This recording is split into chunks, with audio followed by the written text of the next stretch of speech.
grouped here.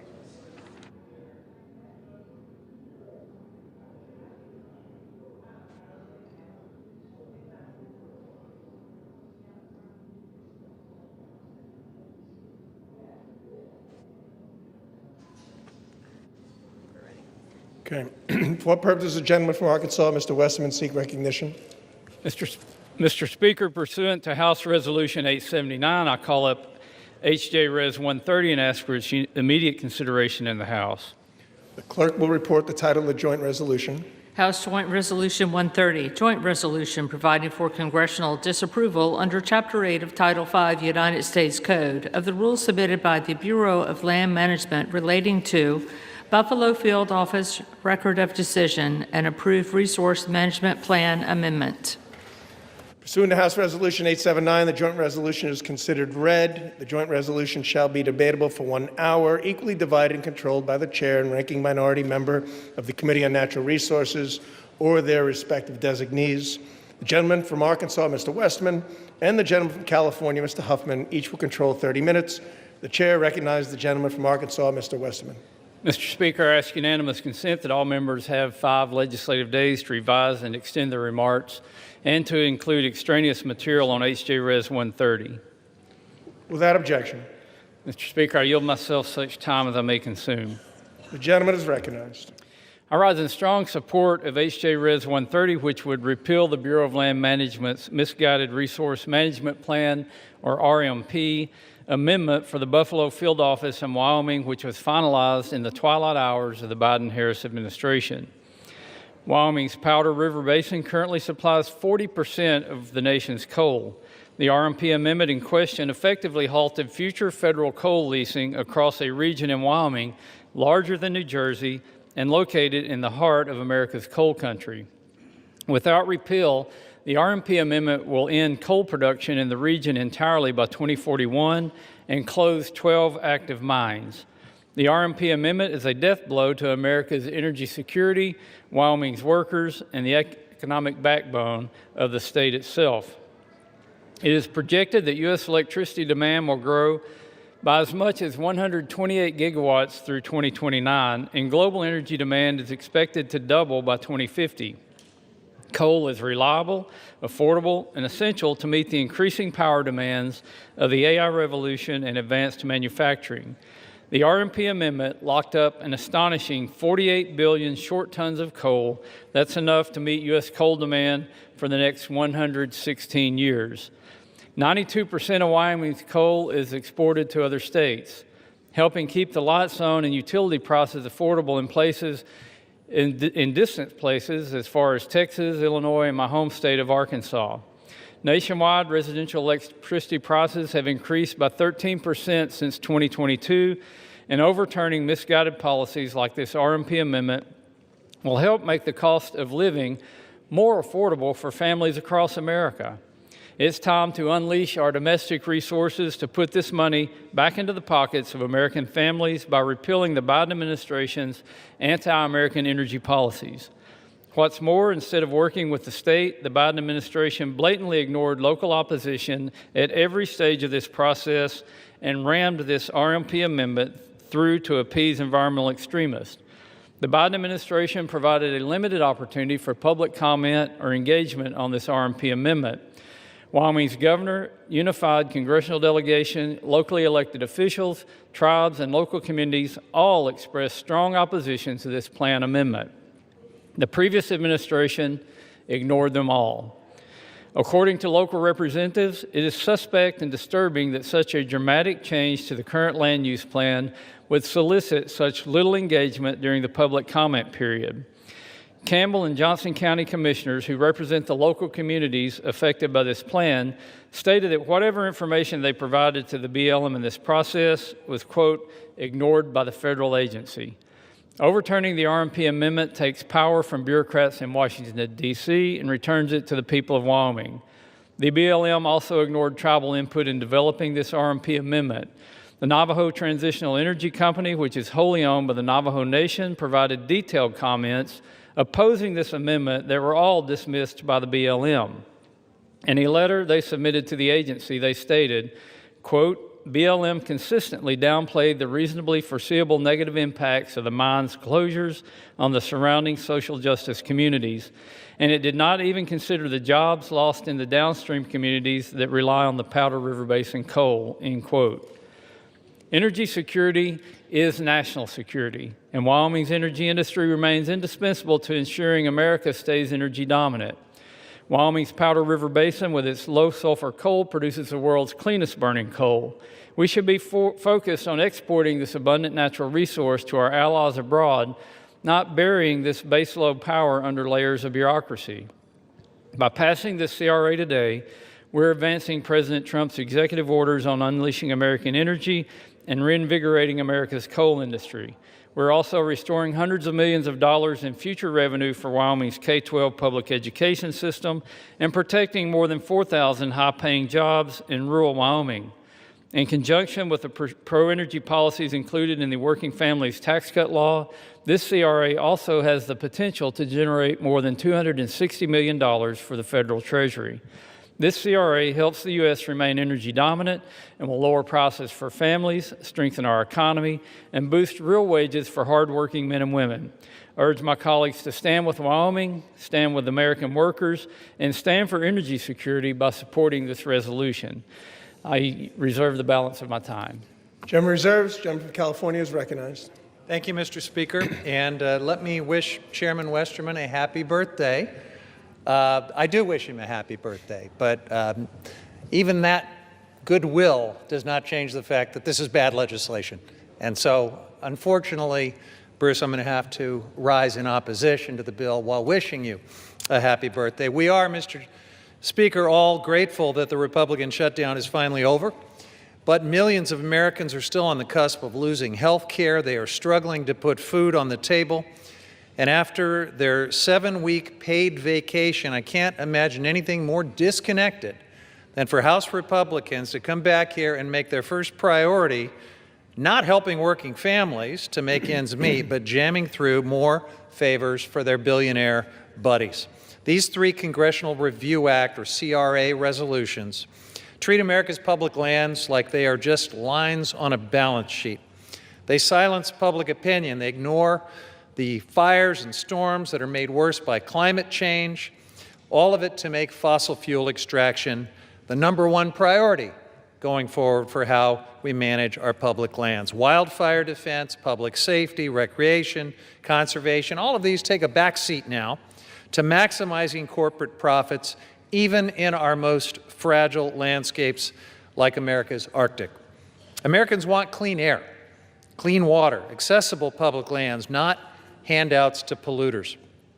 Overturning balanced, forward-looking BLM plans in Wyoming and Alaska is a colossal mistake. Across the federal land management agencies, plans like these are the foundation for responsible, sustainable management of our public lands.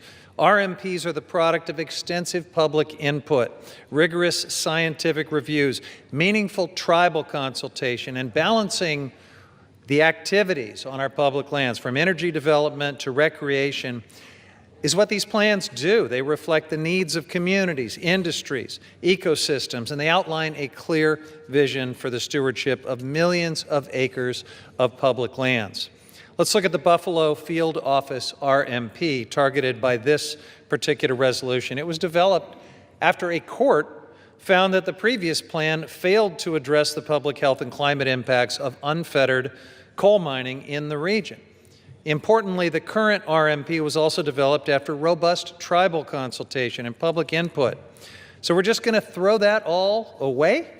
I strongly oppose HRES 130, which would repeal the current balanced RMP for BLM's Buffalo Field Office in order to prop up the coal industry in Wyoming's Powder River Valley. The plan targeted by this resolution ended new coal leasing in the region because of its harm to the climate and public health and because of decreasing demand for coal.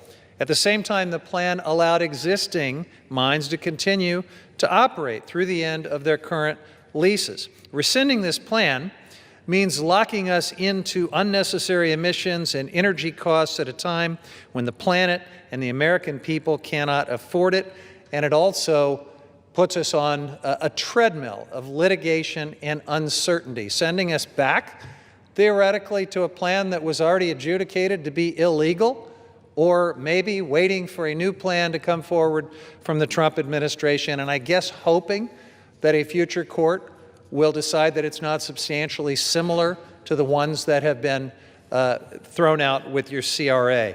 This is something that my friends across the aisle simply haven't thought through. There is so much chaos and uncertainty when the sledgehammer of the CRA is used in this reckless manner.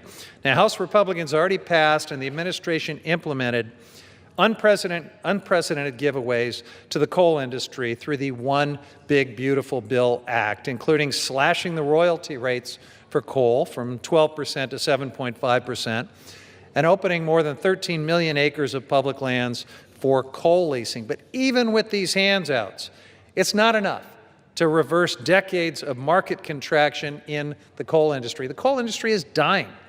What Republicans don't mention is that BLM's coal lease sales this year have either failed to reach market value, been indefinitely canceled, or received little to no bids.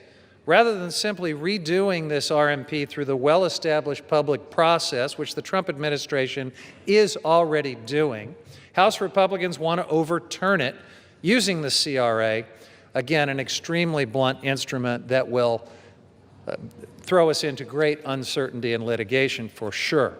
This choice would lock out the perspectives from previous everything possible to slow, stop, or sabotage the development of affordable, renewable energy. Our constituents deserve a lot better than this. We deserve clean, affordable, and reliable energy. We deserve good-paying jobs and affordable health care.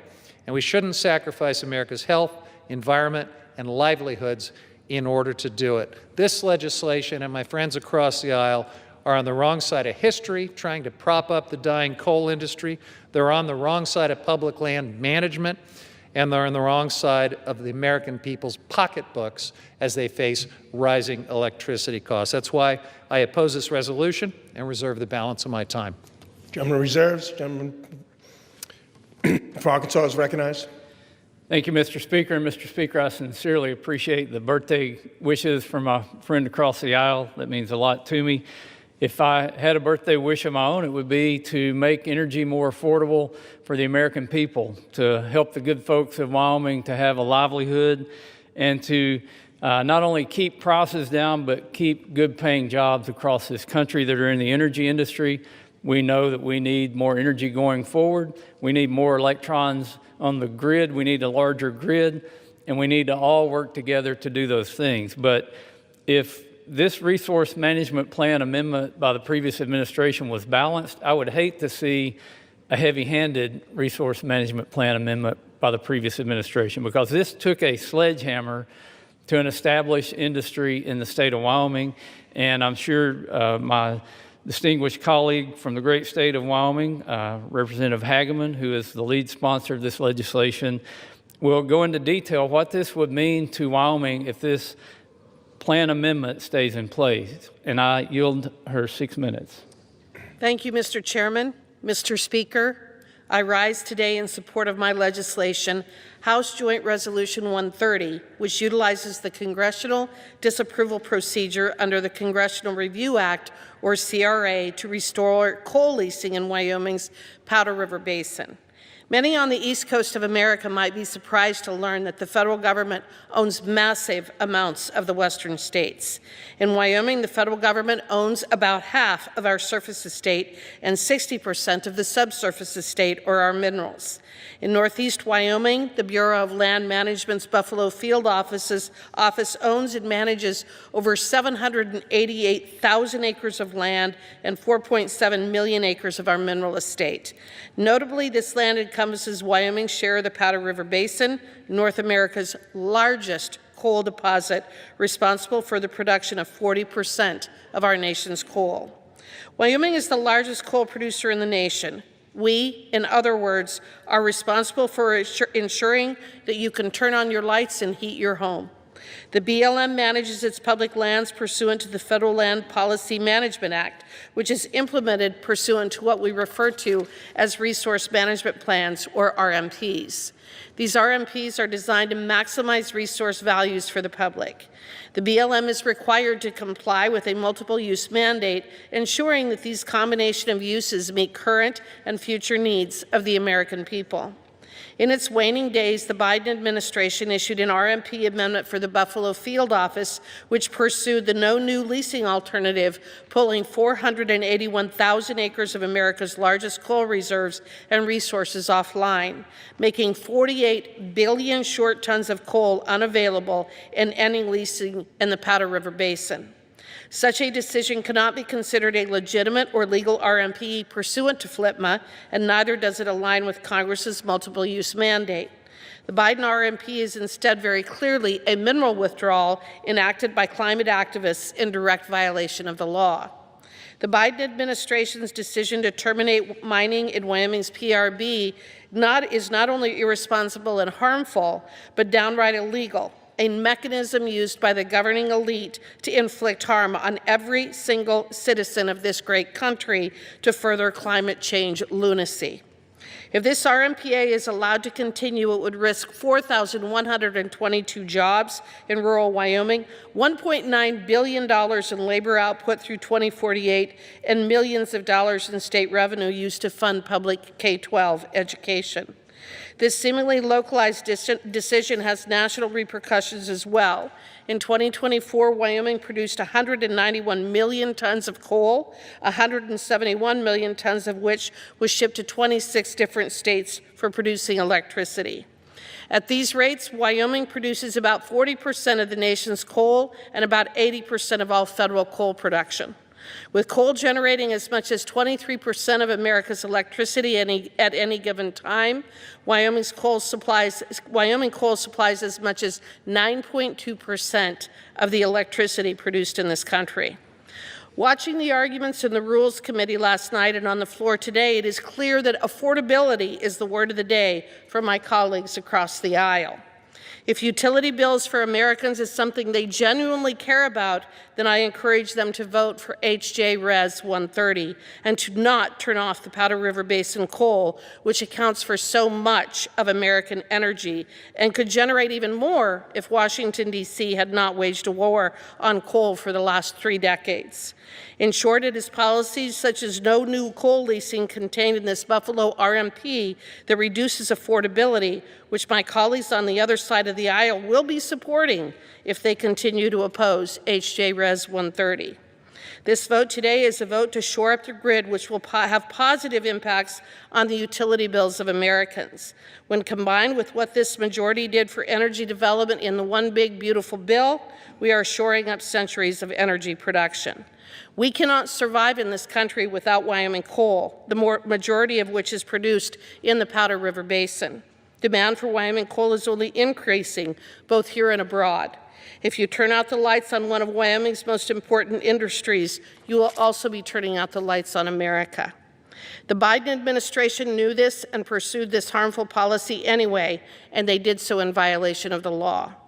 On September 18, 2025, the Government Accountability Office determined that the Buffalo RMP was a rule subject to the CRA on the grounds that it is an agency statement, is of future effect, and it implements, interprets, or prescribes law and policy. This decision is in line with previous GAO decisions on similar land management plans and RMPs, several of which this body has passed in the 119th Congress. A vote today for H.J. Res. 130 has many positive implications. First, it would overturn this harmful plan and revert to the 2015 RMP, thereby protecting access to 481,000 acres for coal leasing.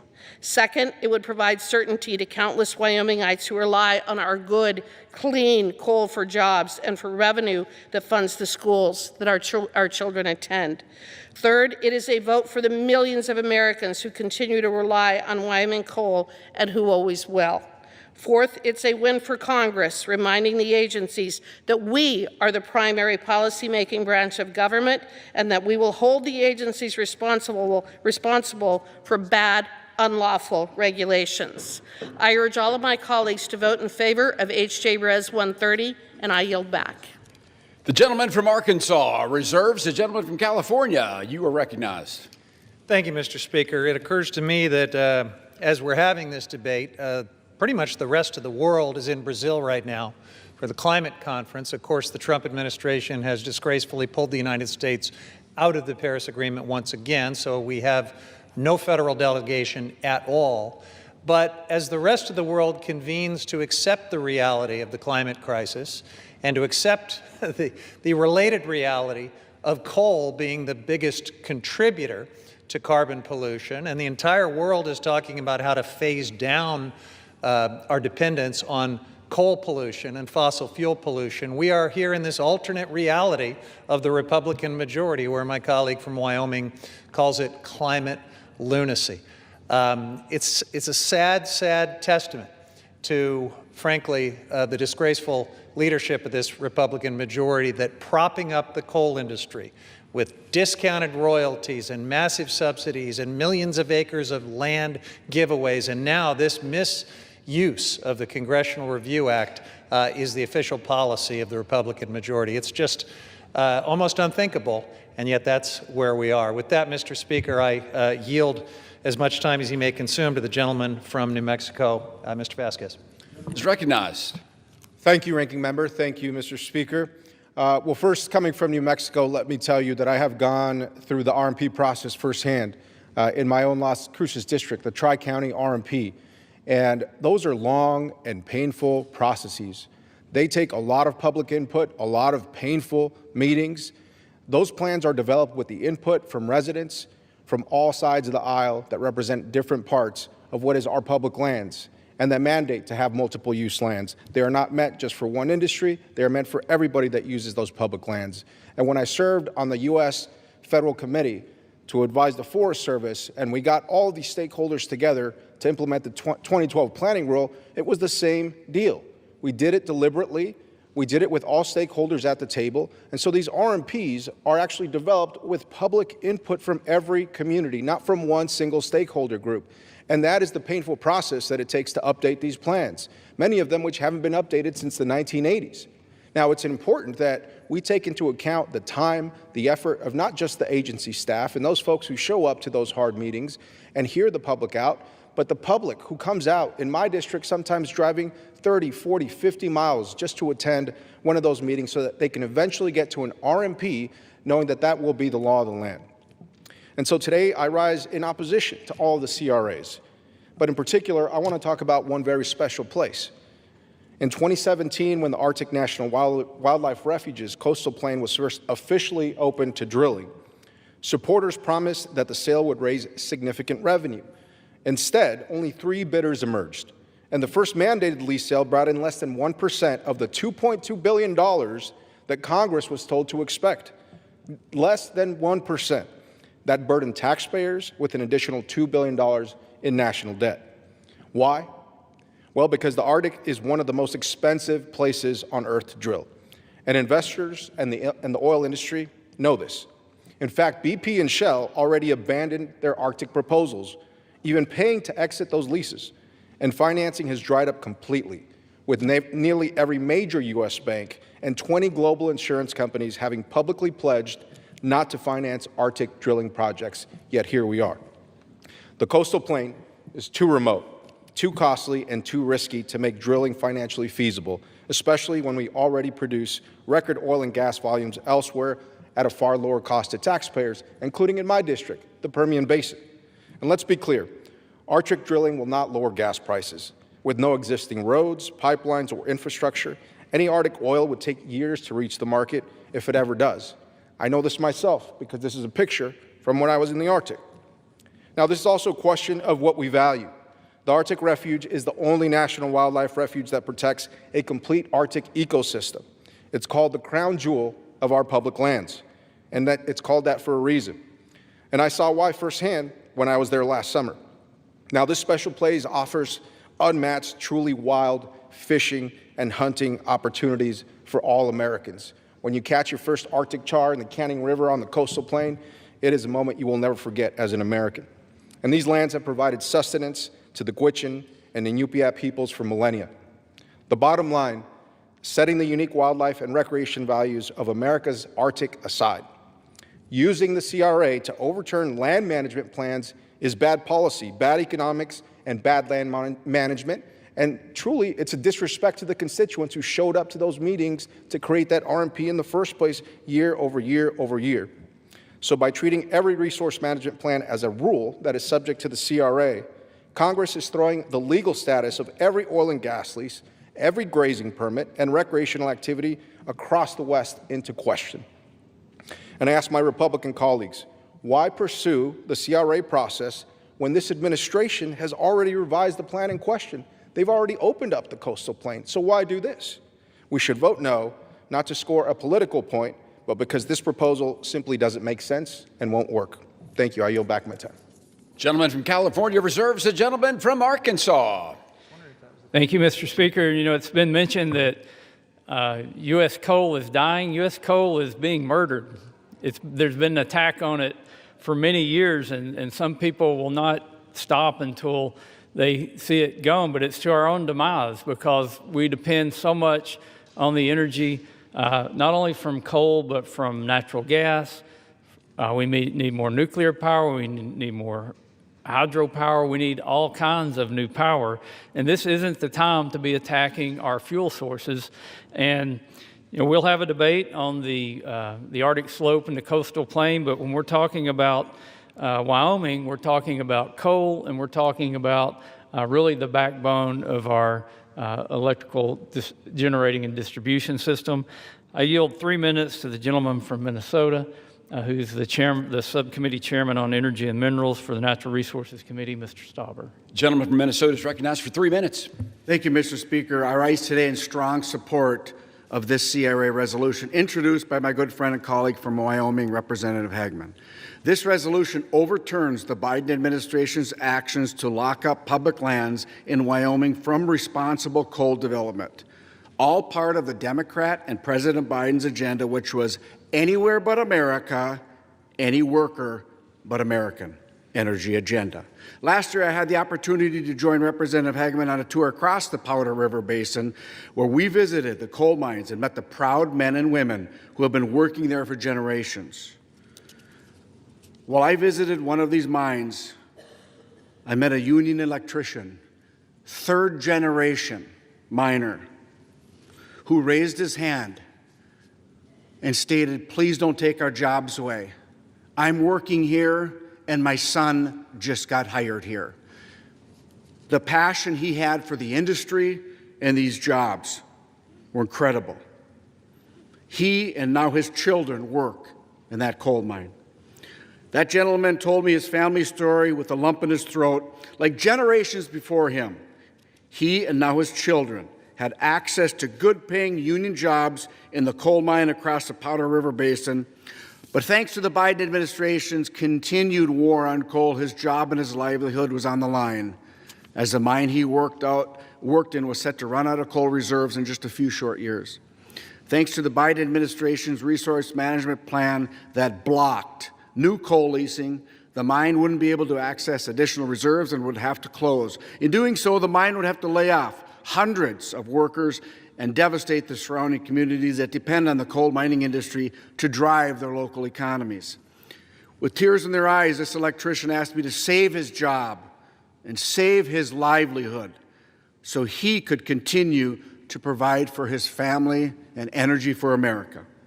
Mr. Speaker, we have the opportunity today to do just that. By voting in favor of this CRA, we will be able to roll back the disastrous Biden administration's anti-American energy policies and keep the Powder River Basin alive. And through the CRA, we will stop future anti-American energy administrations from taking similar steps to shut down the Powder River Basin. I want to thank my colleague from Wyoming for introducing this important CRA resolution on behalf of the hardworking men and women that make up Wyoming's coal industry. I urge my colleagues to join me in voting for this resolution, and I yield back. Mr. Speaker, I have no further requests for time. I'm prepared to close and reserve the balance of my time. Gentleman from Arkansas is prepared to close and reserves the balance of his time. The gentleman from California is recognized. Thank you, Mr. Speaker. You know, it's a little bit rich to hear all of this concern about jobs and the poor electrician who's going to lose a job, and to hear all of this concern about the energy that we desperately need to meet projected demand increase. What we're really hearing across the aisle is a very selective concern about some jobs and about some types of energy, because as we're having this debate about a desperate scheme to try to prop up the dying coal industry, not just with this CRA, but with the discounted royalties, with the massive public land giveaways, with all of the other favors that have been doled out to this industry. At the same time, the Trump administration is trying in every way it can to kill off the clean energy industry, which generates far more jobs than coal. Far more people stand to lose their jobs. Far more electricians, like the one my friend was just so concerned about a moment ago, stand to lose their jobs because of this war on clean energy that my friends across the aisle are just fine with.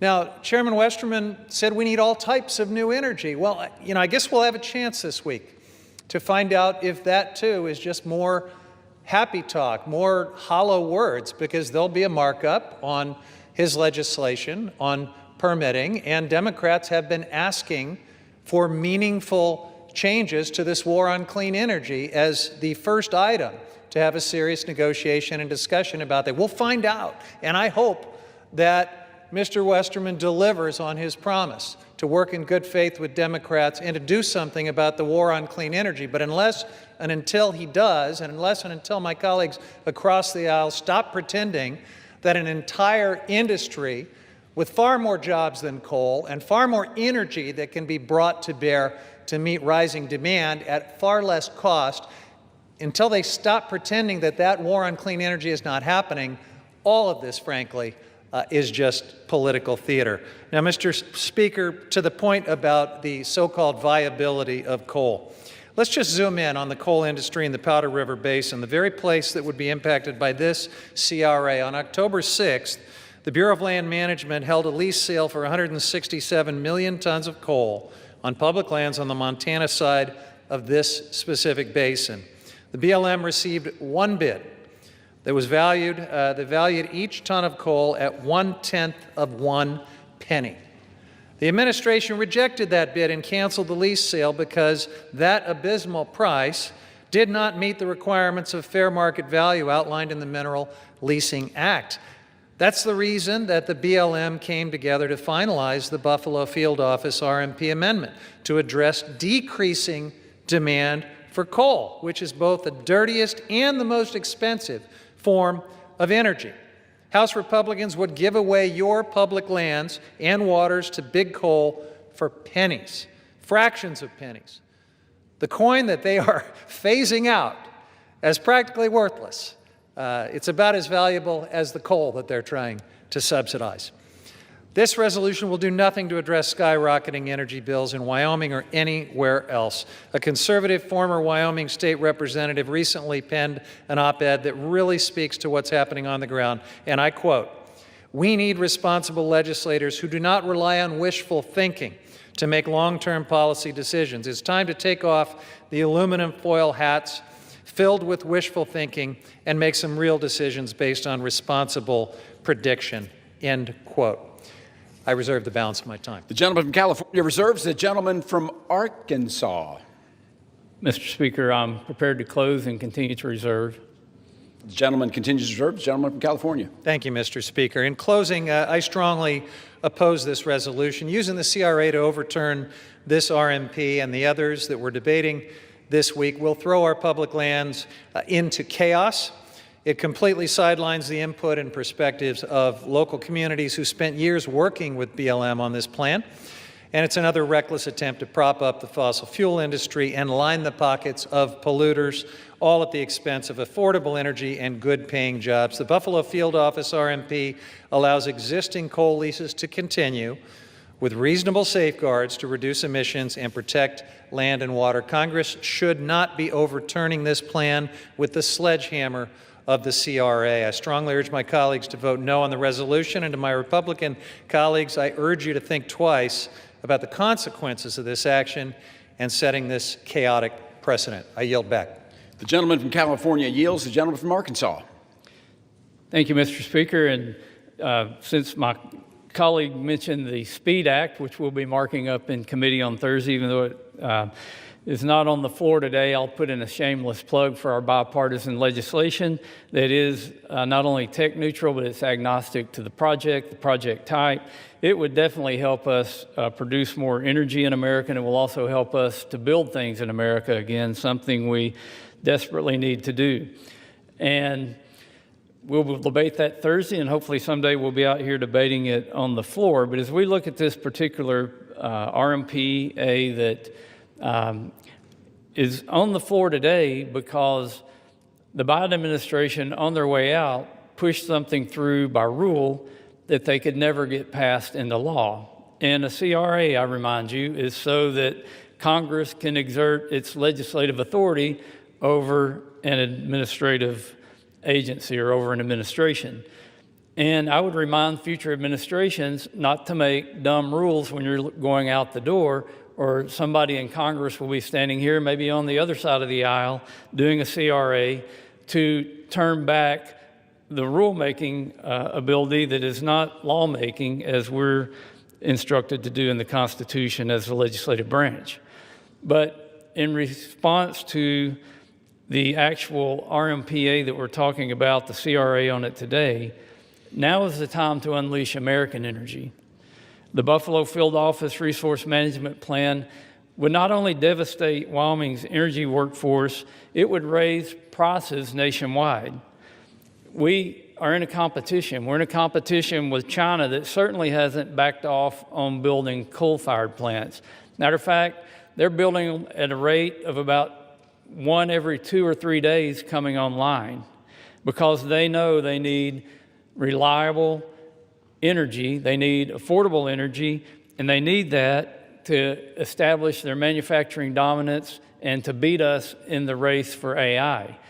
We can't allow that to happen. Even though China produces twice as much electricity as we do today, we shouldn't be discriminating against any energy source. We should be trying to produce as much energy as we can so that we can win in that competition.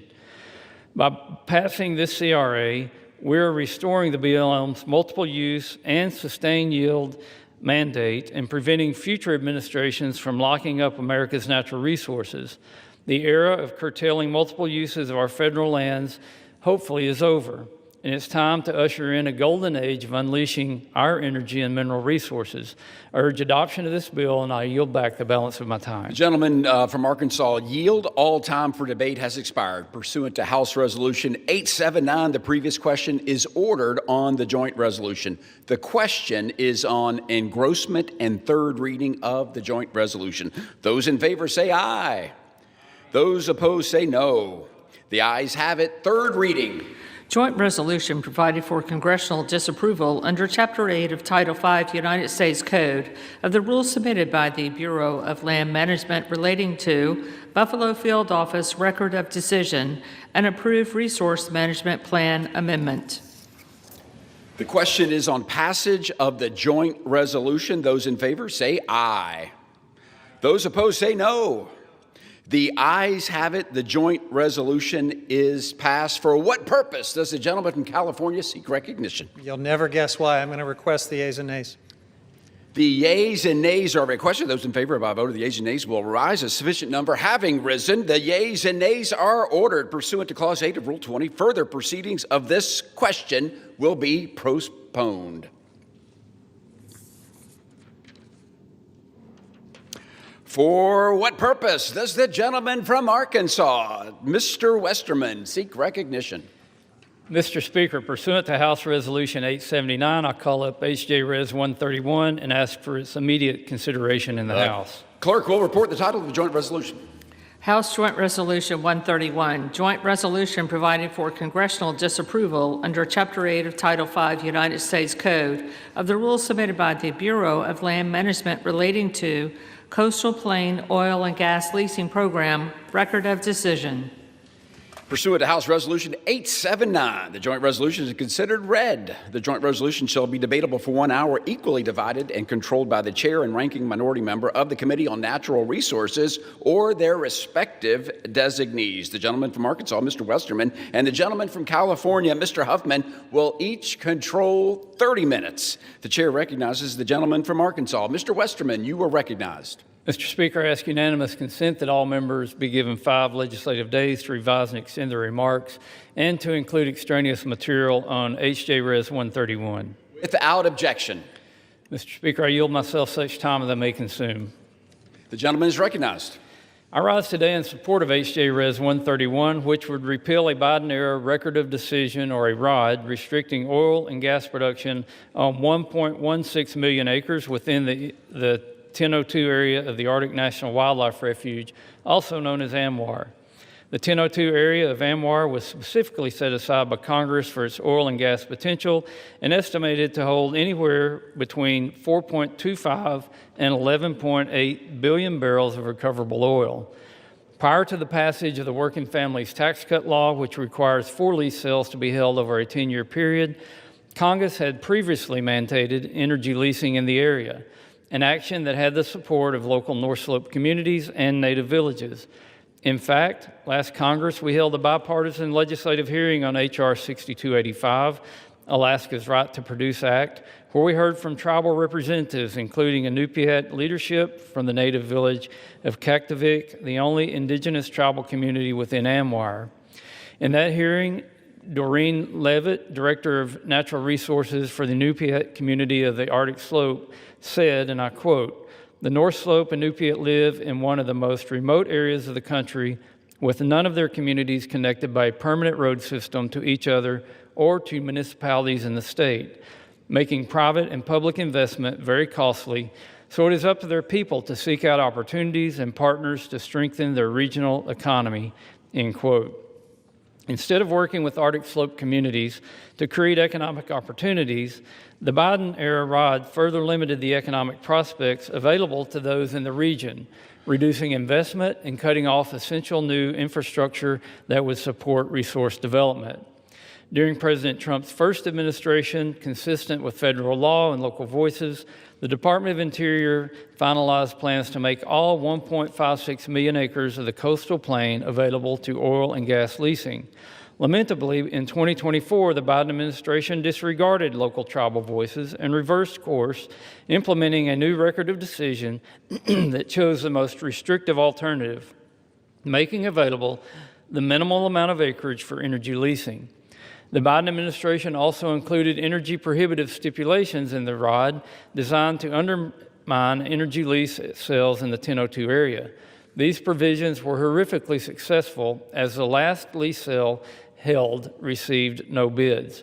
The Biden administration's anti-energy decisions limit economic opportunities for local Alaskans and Alaska natives living within ANWR. Congress must move to repeal the Biden-era ROD that runs counter to congressional intent and unfairly reduces economic opportunities in the region. I want to thank Representative Begich for his work on H.J. Res. 131 so we can restore common sense to the management of ANWR's vast resources and again unleash American energy. I urge my colleagues to support this legislation, and I reserve the balance of my time. Gentleman from Arkansas reserves. The gentleman from California, you're recognized. Thank you, Mr. Speaker. I strongly oppose H.J. Res. 131.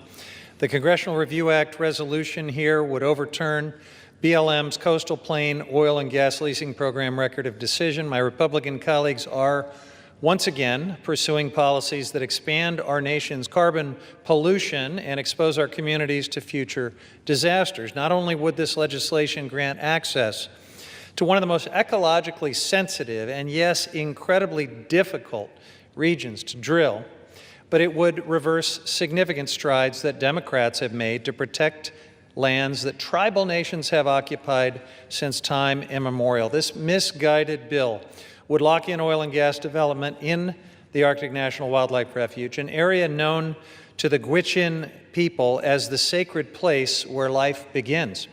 The coastal plain is the heart of the porcupine caribou herd's calving grounds. It hosts nearly 200 migratory bird species annually, connecting the rest of the United States and also the world to this cradle of our natural heritage. Equally vital, the 9,000-strong Gwich'in Nation, whose subsistence and culture depend on the caribou herd, reside along the herd's migratory route, making any disruption not only a threat to biodiversity, but also an assault on indigenous livelihoods and traditions. Let me read to you a quote from the executive director of the Gwich'in Steering Committee, Kristen Moreland. She says, quote, "It is unthinkable that our congressional decision makers continue to push to exploit the coastal plain of the Arctic Refuge for oil and gas drilling." She continues, "We rely on the caribou, not only spiritually and culturally, but for our survival and subsistence. This action from D.C. is an insult to the Gwich'in people and ignores those realities," end quote. Sovereign Inupiat for Living Arctic also oppose this proposal. They said, and I quote, "Many Alaska Native communities are already facing negative health impacts from oil and gas development on their lands and are struggling to provide for their families due to impacts on the local fish and wildlife populations." Now, Mr. Speaker, these words remind us that the climate crisis is here, it is real, and it is exacerbated by this administration's relentless push towards fossil fuels. In the Arctic, temperatures are rising 4 times faster than the global average. And it is the indigenous communities in northern Alaska and in the refuge that are disproportionately feeling the devastating impacts of the climate crisis. Melting permafrost and changing species migration patterns are threatening food security, cultural traditions, and their ways of life. You'll hear my Republican colleagues argue that increased oil and gas development in the Arctic will be good for America's bottom line. That is patently false. Let me take you back to 2017, when Republicans cut a backroom deal to help pay for Trump's billionaire tax cuts the first time around by drilling in the Arctic Refuge. 2 refuge lease sales were included, in part to offset the cost of those tax giveaways to the wealthy. Republicans in Congress and the Trump administration promised that these lease sales would bring in $1.8 billion in revenue for the federal government and the state of Alaska. Well, when the first lease sale finally took place in 2021, guess what happened? It generated less than $15 million. That is around 2% of what the CBO had estimated. In 2022, 2 of the lease sales, 2 of the lessees actually asked BLM to cancel and refund their leases. Separately, in 2021, 2 development companies actually paid $10 million to walk away from their legacy leases in the Arctic Refuge. That's about the only revenue we've been able to generate in this spectacularly difficult place to drill. Taxpayers for Common Sense, a nonpartisan group focused on deficit reduction, recently said that drilling in the refuge has never been a credible revenue offset, and it isn't now. They even found that new leasing in the area would only raise at most $30 million, a drop in the bucket when you consider my Republican colleagues' big, ugly bill, which will cost American taxpayers $3.4 trillion. This resolution is the latest attack from my Republican colleagues to undercut our public lands, to prop up fossil fuel polluters and the expensive energy sources that they peddle, and to leave people out of the decision-making process, all while driving up energy prices for the American people. I urge my colleagues to join me in the longstanding bipartisan support for protecting the Arctic Refuge by opposing H.J. Res. 131, and I reserve the balance of my time. The gentleman from California reserves. The gentleman from Arkansas is recognized. Mr. Speaker, I yield 4 minutes to the gentleman from Alaska, the lead sponsor of this legislation, Mr. Begich. The gentleman from Alaska is recognized for 4 minutes. Mr. Speaker, as the sole representative of Alaska in the United States House, I rise today in strong support of House Joint Resolution 131, a resolution to overturn the Biden administration's 2024 record of decision and action that severely restricted energy development on the coastal plain of Alaska's North Slope. For Alaskans, this issue is foundational economically, strategically, and culturally. The 1002 area of ANWR, the coastal plain, is the most studied piece of land in Alaska and one of the most resource-rich energy basins in North America. Congress set this area aside specifically because of its oil and gas potential, and Congress has twice mandated that it be leased for energy development. Yet, in December 2024, in the final days of the outgoing administration, the Interior Department issued a new record of decision that made only 400,000 acres available, a mere 25% of the legally designated coastal plain, effectively shutting down 1.16 million acres that Congress expressly told the department to lease.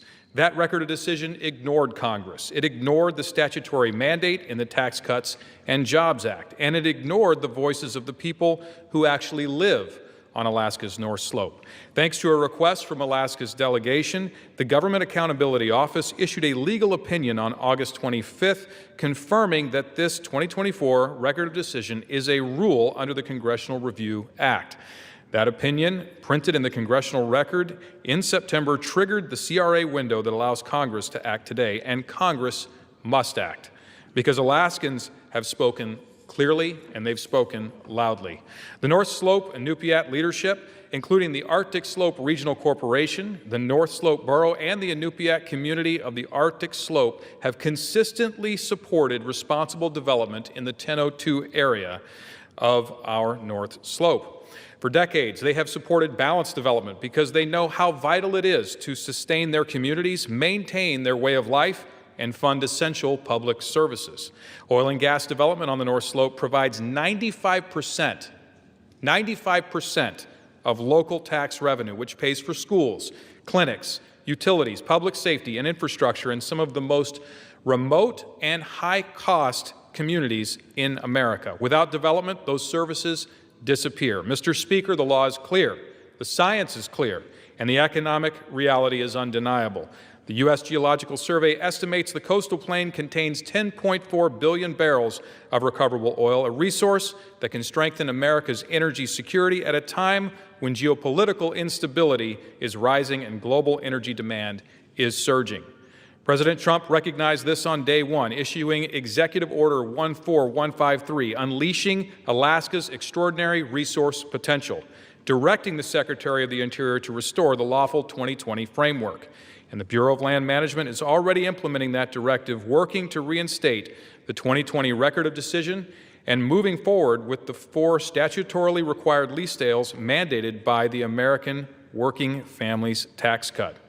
But unless we disapprove of the 2024 ROD today, regulatory whiplash will continue. Investment will remain frozen, and local communities will shoulder the burden of federal indecision. House Joint Resolution 131 ends that uncertainty. It restores the legally compliant 2020 record of decision. It restores the full acreage Congress authorized for leasing, and it restores, importantly, the voice of North Slope residents in Alaska. Mr. Speaker, Alaska has the energy the world needs.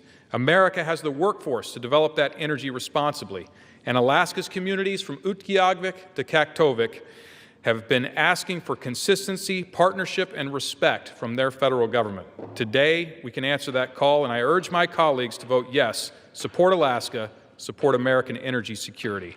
I yield back. Gentleman, time has expired. Gentleman from Arkansas reserves. The gentleman from California is recognized. I reserve. The gentleman from California reserves. The gentleman from Arkansas, you are recognized. Mr. Speaker, I yield 4 minutes to the gentleman from Minnesota, Mr. Stauber. The gentleman from Minnesota is recognized for 4 minutes.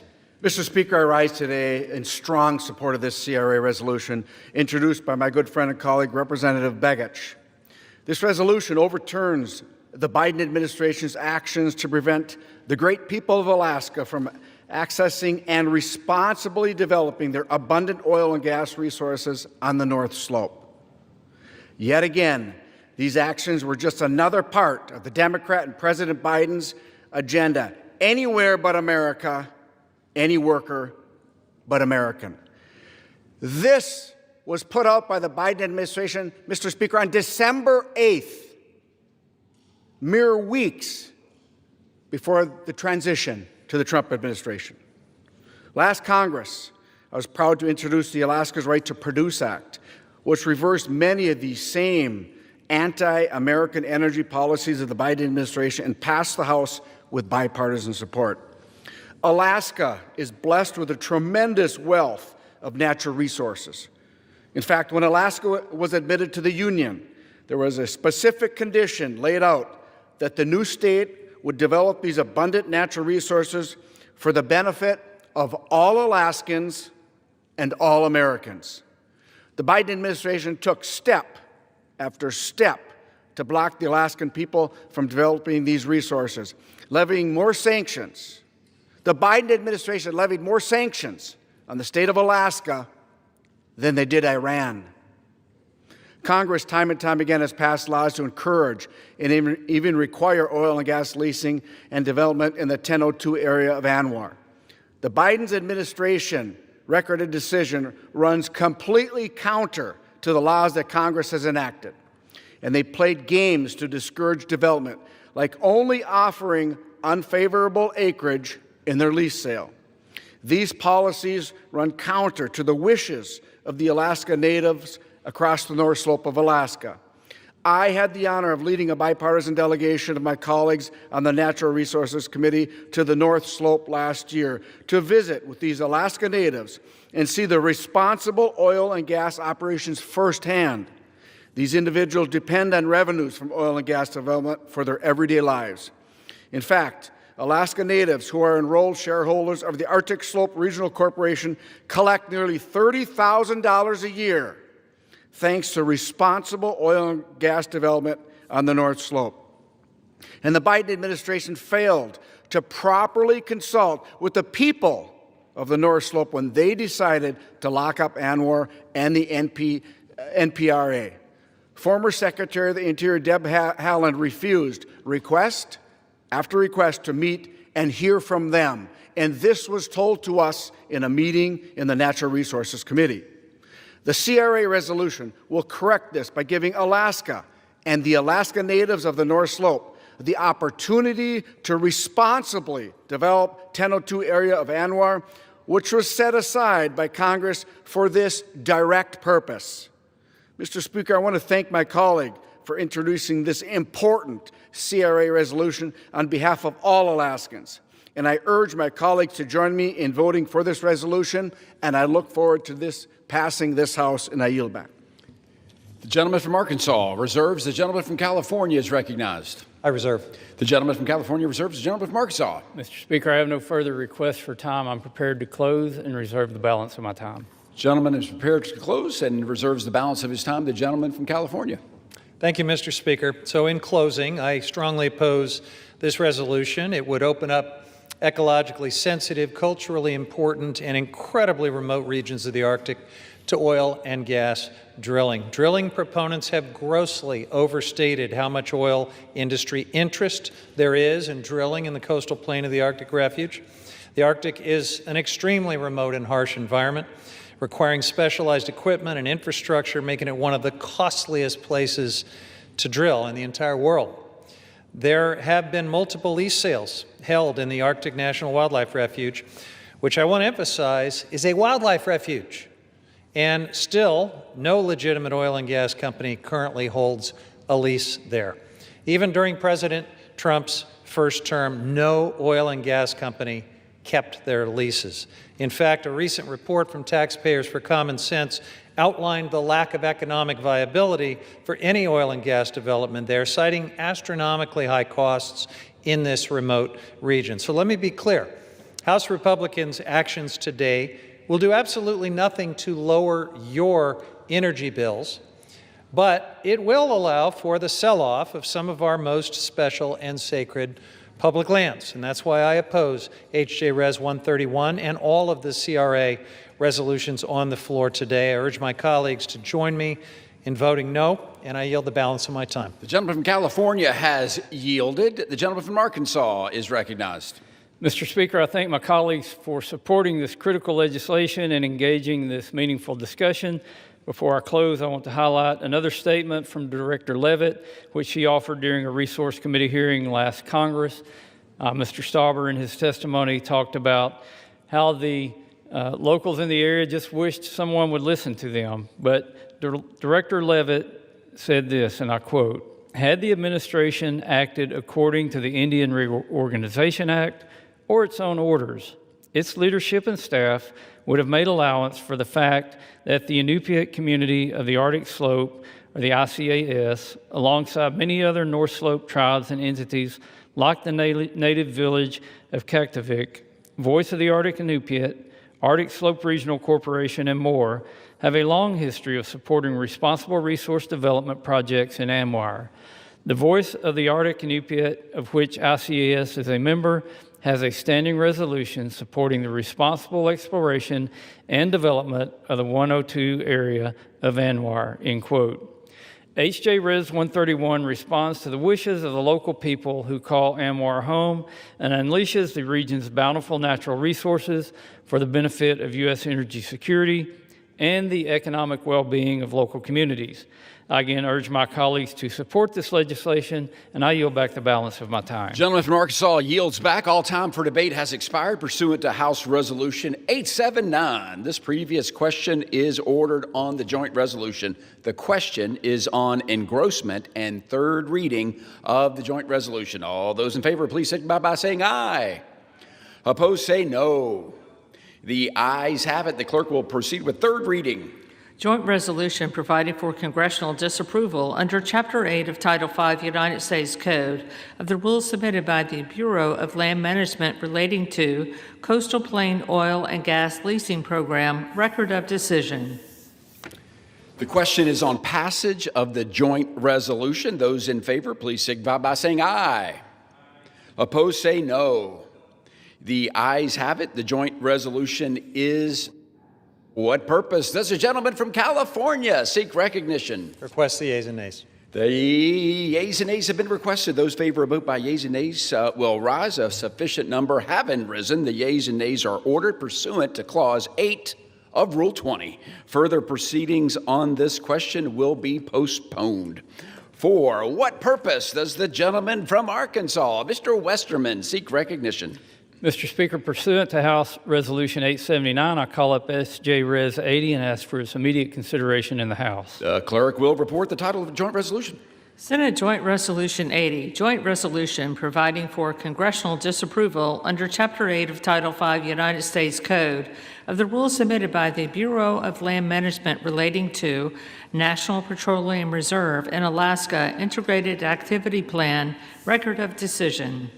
Pursuant to House Resolution 879, the joint resolution is considered read. The joint resolution shall be debatable for 1 hour, equally divided and controlled by the chair and ranking minority member of the Committee on Natural Resources or their respective designees. The gentleman from Arkansas, Mr. Westerman, and the gentleman from California, Mr. Huffman, will each control 30 minutes. The chair now recognizes the gentleman from Arkansas, Mr. Westerman. Mr. Speaker, I ask unanimous consent that all members have 5 legislative days to revise and extend their remarks and to include extraneous material on SJ Res 80. Without objection. Mr. Speaker, I yield myself such time as I may consume.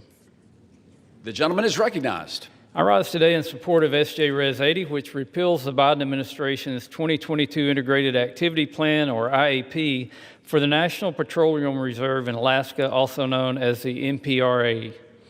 Under the Naval Petroleum Reserves Production Act of 1976, the approximately 23 million acre NPRA was designated by Congress due to its vast energy resources. In 1980, Congress amended the act and directed the Secretary of the Interior to conduct, quote, an expeditious program of competitive leasing of oil and gas in the National Petroleum Reserve in Alaska, end quote. In 2020, in President Trump's first administration, the Bureau of Land Management released its IEP for the NPRA. The 2020 IEP listened to local voices and opened up access to over 18.5 million acres of the NPRA for oil and gas leasing. Over 13 million acres were made available for new infrastructure development. Nugaruk Harcherek, president of the Voice of the Arctic Inupiat, stated in a September 2023 Natural Resources Committee hearing that, quote, we also felt heard when BLM released an NPRA integrated activity plan in June 2020 that considered the interest of our communities, including future community infrastructure needs, end quote. The IEP outlining management activities for the natural resources throughout the NPRA was thoughtfully crafted by the first Trump administration, taking into account the voices of local indigenous tribal communities. Regrettably, in 2022, the Biden administration placed the 2020 IEP with a new one, reducing the available acreage for oil and gas leasing by 37% and reducing areas available to infrastructure by over 2.3 million acres. In November 2023, during another hearing on the matter, we heard from Commissioner John Boyle of the Alaska Department of Natural Resources, who expressed concerns about the Biden administration's NPRA rulemaking process. And again, I quote, "The process to date has been confusingly deficient as the Bureau of Land Management has scheduled and canceled public meetings on short notice, avoided consultation obligations, and attempted to avoid procedural safeguards that are meant to keep rulemakings of enormous public cost and consequence from being hastily and arbitrarily implemented. Neither comprehensive environmental nor economic reviews have been completed for a proposal that will dramatically change environmental and economic management in what may be the largest federal petroleum asset in the country," end quote. In that same hearing, Mr. Hartrex shared, again, I quote, "This decision, coupled with further protections for NPRA, will undoubtedly shrink the economic opportunities available to the North Slope. It virtually guarantees to set us back on our journey towards self-determination by requiring further reliance on the federal and state government to provide for the basic needs of the people on the North Slope," end quote. Ultimately, the Biden administration stymied energy production within the NPRA and failed to offer leases in a manner that would boost revenue and provide economic stability to the region and the state. The most recent lease sale in the NPRA took place in 2019 when the BLM leased over 1 million acres, generating more than $11 million, including roughly $5.6 million for the state of Alaska. Revenue from developing these resources is essential to livelihoods of all Alaskans. For example, in FY 2022, Alaskan oil and natural gas production, largely driven by the consequences of the pro-energy policies of the first Trump administration, generated $4.5 billion in state and local revenue and supported over 69,250 direct and indirect jobs.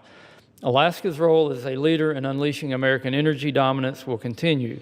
In the Working Families Tax Cut Law, Congress highlighted the importance of the NPRA and required 5 lease sales to be held in the area over the next 10 years. To ensure our energy independence, we must unleash American energy and ensure access to our own resources here at home. This legislation is an important step in doing just that. I thank Representative Begich and Senator Sullivan for their work to bring S.J. Res. 80 to the House floor so we can nullify yet another misguided Biden-era action and take another step to put our nation's energy policy back on the right track. I reserve the balance of my time. The gentleman from Arkansas reserves. The gentleman from California, you're recognized. Thank you, Mr. Speaker. I oppose S.J. Res. 80, which would overturn the BLM's 2022 Integrated Activity Plan Record of Decision for the National Petroleum Reserve Alaska, more commonly referred to as NPRA. Now, the name National Petroleum Reserve is more than a little misleading. This is not some industrial sacrifice zone. It's not some untapped oil field just waiting to be developed. On the contrary, the NPRA is the largest contiguous unit of public lands in the United States. It spans 23 million acres, and this area of the Western Arctic is home to a diverse ecosystem where iconic species like wolves, polar bears, and caribou roam, and beluga and bowhead whales shelter in its coastal waters. Millions of migratory birds rely on this intact landscape and critical waters and wetlands that are the NPRA. The legislation before us today would withdraw a smart and well-thought-out plan to balance conservation and development in the NPRA. The 2022 NPRA plan was developed over more than a decade of engagement with a variety of stakeholders, scientists, experts, indigenous communities, NGOs, and industry.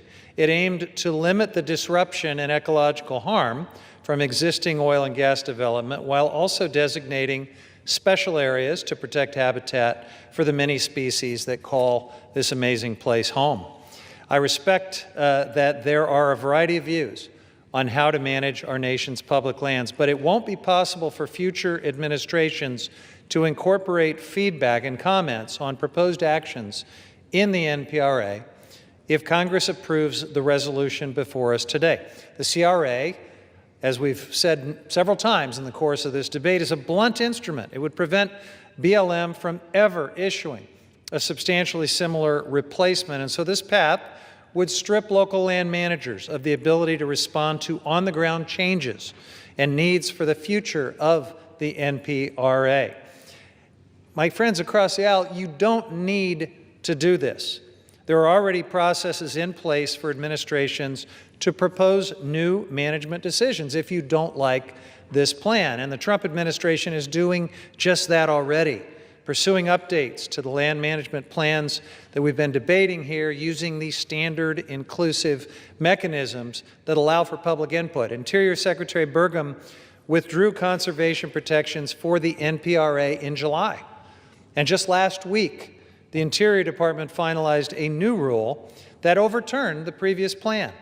The Congressional Review Act is simply the wrong tool to address any changes to management of these lands, and it's not even necessary. So why do my Republican colleagues need to take up our valuable floor time here debating a rule that their friends in the administration have already rescinded? They just returned from a 53-day taxpayer-funded vacation, canceled 5 weeks of votes, and still have a long to-do list before the end of the year. That list, I hope, includes figuring out how to avoid another government shutdown in January. But you may wonder if my colleagues are spending time on polluter giveaways to maybe distract from something. Maybe something like the fact that President Trump has been mentioned more than 1,000 times in the Epstein emails. President Trump and House Republicans continue to push their drill baby drill agenda, even though it makes no sense for people, for the planet, or for our pocketbooks. I urge my colleagues to vote no on this distraction, this H.J. Res. 80, and I reserve the balance of my time. The gentleman from California reserves. The gentleman from Arkansas is recognized. Mr. Speaker, I would just like to point out that while the current administration did recently rescind the 2024 rule this month, passage of a CRA is still necessary to prevent a future administration from, again, weaponizing IEPs similar to this one that ignore congressional intent.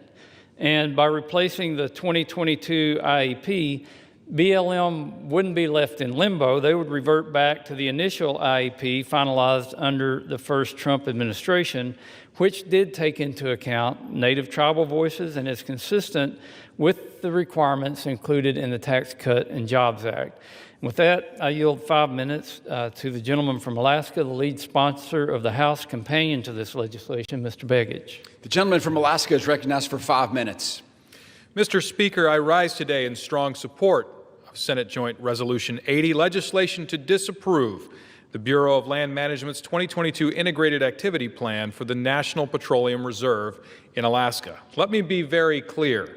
This is not an abstract policy debate for the people of Alaska. This is about whether the federal government will honor both the law and its commitments to the people who call Alaska home, and whether America will choose energy independence over energy uncertainty. The National Petroleum Reserve in Alaska, an area the size of Indiana, was set aside more than a century ago to ensure the United States had a strategic domestic energy supply. Congress reaffirmed that purpose in the Naval Petroleum Reserves Production Act, directing the Secretary of the Interior to conduct a, quote, expeditious program of competitive leasing in the NPRA. But the 2022 Integrated Activity Plan, issued in the final stretch of the last administration, turned that congressional mandate on its head. It shut the door on 48% of the reserve, reducing available acreage from 18.6 million acres to just 11.8 million acres, and restricted infrastructure corridors across millions more. In effect, the plan attempted to create a wilderness area in a petroleum reserve, and it did so without listening to the people who actually live there. Alaska is asking us to act. The Inupiat people who live in the area have spoken, and they could not have been clearer. Through the North Slope Regional Trilateral, the Inupiat Community of the Arctic Slope, the North Slope Borough, and the Arctic Slope Regional Corporation, we have heard that the Biden administration's 2022 plan imposed, quote, sweeping restrictions that curtail responsible development, undermine congressional intent, and disregard the well-being of the people who depend on these lands for both subsistence and livelihoods, end quote.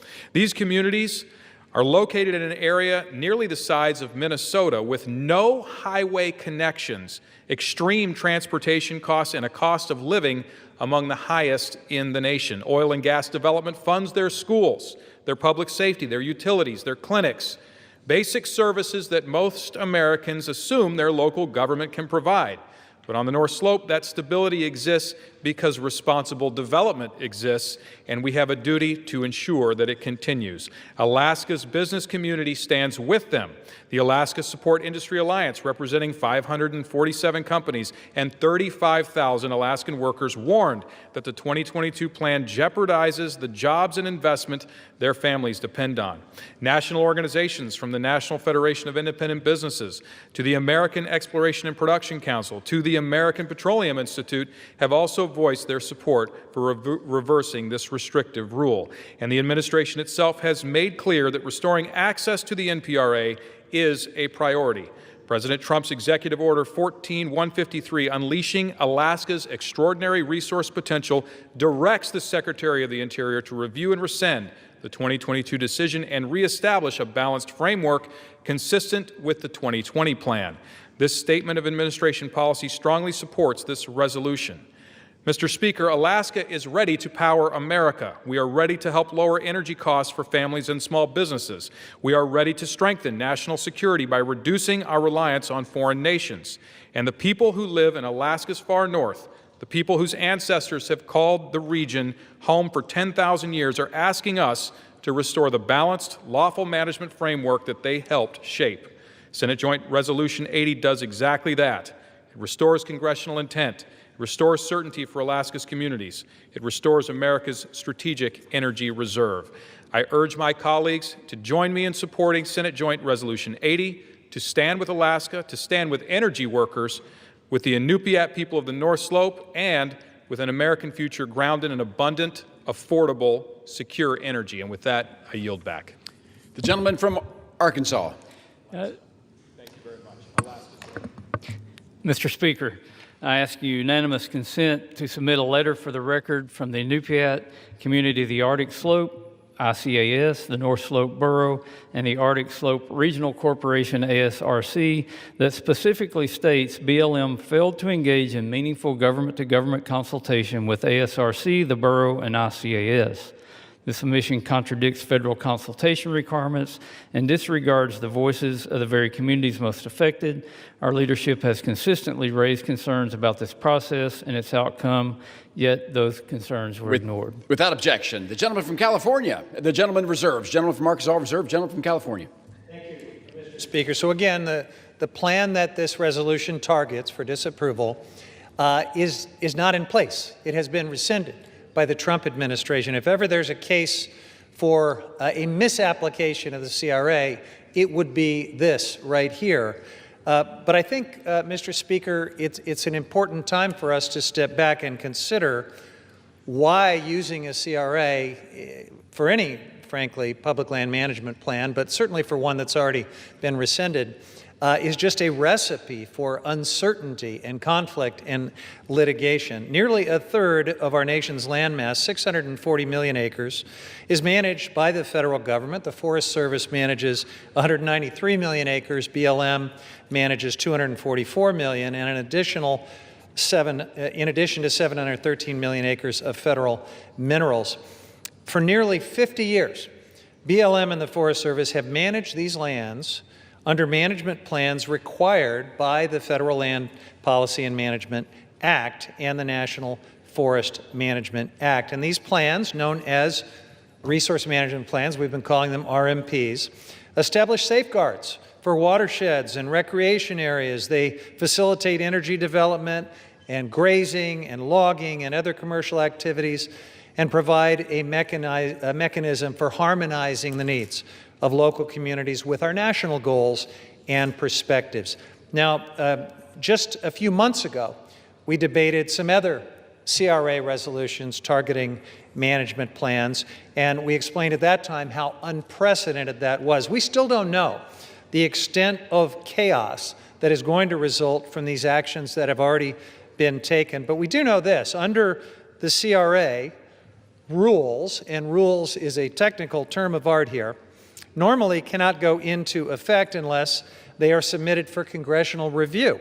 Now here's the problem. BLM and the Forest Service have never considered RMPs to be rules that they would submit to Congress. They've just never done that, and that's long been the case under both Democratic and Republican precedents being set by those presidents. Now that Congress has decided, apparently, to disapprove of individual RMPs, what does that mean for every other plan that is in place that wasn't submitted to Congress? What does that mean for the small businesses, the local communities, and other public land stakeholders who depend on a stable and predictable land use planning process? If the validity of these land use plans is challenged, then leases, permits, and other authorizations that depend on those plans could be called into question. This is already creating uncertainty and delays, making it nearly impossible for new projects to proceed on time. And here are a couple of examples for consideration. What would happen to the White River Oil and Gas Resource Management Plan Amendment in Colorado, which authorizes 15,000 oil and gas wells? What about the Rosemont Copper Plan Amendment for Forest Service lands in Arizona, approving a 5,000-acre open pit mine in the Coronado National Forest? Or the Gateway West, Trans-West Express, and Gateway South RMP amendments for 3 transmission lines through Wyoming, Idaho, Nevada, and Utah. Does Interior now need to go back and submit all of those RMP amendments to Congress for approval under this new Republican interpretation of the CRA? Is Congress prepared to take on day-to-day management of public lands and minerals thousands of miles from Washington, D.C.? I don't think so. But I am not the only one who has concerns about this treadmill of litigation and conflict and uncertainty that is being created here. Let me read a quote from Kathleen Sagama, President Trump's first nominee for director of BLM. And she said, quote, "There are some additional legal risks that can arise from the CRA. It's uncharted ground. And if not used wisely, there could be some legal risks introduced and some bad legal precedents." Just a few months ago, the House passed several other CRA resolutions overturning land management plans. As we said at the time, that it was unprecedented. These resolutions before us continue to chart unprecedented ground, and I don't think anyone, including my colleagues across the aisle, have thought a heck of a lot about where it leads. I reserve the balance of my time. Gentleman reserves. The gentleman from Arkansas is recognized. Mr. Speaker, I would submit that a recipe for disaster is when an administration goes out on their own, goes around the laws that Congress passed, and implement bad rules on their way out the door and expect no repercussions from that. I'd say a recipe for good governance is when Congress acts within their power to disapprove of these rules, and that's exactly what we're doing with the CRA to make sure that these rules are followed. Mr. Speaker, I have no further requests for time. I'm prepared to close, and I reserve the balance of my time. Gentleman reserves. The gentleman from California is recognized. I thank you, Mr. Speaker. I just want to point out that, we've heard a number of times now that more drilling is necessary in the name of energy independence. And I want to remind my colleagues that the United States is already the #1 producer of oil in the world and the #1 producer and exporter of gas in the world. But you would sure never know it when you look at the energy bills that are facing families all over this country. It is abundantly clear that the drill, baby, drill agenda is not working for everyday Americans. As long as we are dependent on the fossil fuel roller coaster, American consumers will be at the whim of the global oil and gas market. But if we want energy independence, and if we want lower utility bills, we need to get back on track with the transition to clean energy. It is cheaper, it is safer, and it is generated entirely here at home instead of being at the mercy of global price shocks like oil and gas just inherently are. Instead, this legislation would make us more reliant on fossil fuels and more entangled with the price effects of this fossil fuel roller coaster. Plus, oil from America's Arctic will not come online for many, many years. The Willow project, for example, won't start until around 2029. Meanwhile, the Arctic is warming 4 times faster than the rest of the world. Even at the Willow project, developer ConocoPhillips will use artificial chillers to freeze melting permafrost before drilling for oil. That's the kind of complexity and additional cost that is inherent in drilling in these remote, pristine parts of the Arctic. The project itself will release nearly 300 million metric tons of carbon pollution into the atmosphere over its lifetime, the equivalent of at least 66 coal-fired power plants. Again, Mr. Speaker, if we want true energy independence and security, we need to combat the climate crisis and transition to clean, renewable energy. And with that, I reserve. Gentleman reserves. The gentleman from Arkansas is recognized. Mr. Speaker, I'm prepared to close and reserve the balance of my time. Gentleman reserves. The gentleman from California is recognized.